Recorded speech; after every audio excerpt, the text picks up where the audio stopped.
Praise the lord అండి, వందనాలు. ఎలా ఉన్నారు?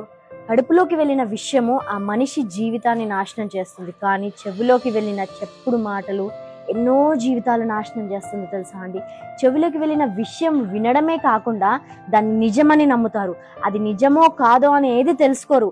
ఆ చెప్పుడు మాటలు చెప్పేవాళ్ళు ఎన్నో చెప్తారు, కానీ వాటిని మీరు కట్ చేయాలి, కట్ చేసి పడేసేయాలి. ఎవరి మాటలు వినొద్దు, చెప్పుడు మాటలు అస్సలే వినొద్దండి. అలాంటి మాటలు మీరు వినకుండా నిజమేందో అబద్ధమేందో మీరు తెలుసుకోవాలి. మొదటిగా బైబిల్ ఏం చెప్తుందో చూద్దామా?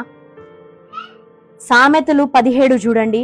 చెడు నడవడి గలవాడు దోషపు మాటలు వినును, నాలుక హానికరమైన మాటలు పలుకుచుండగా అబద్ధికుడు చెవియొగ్గును.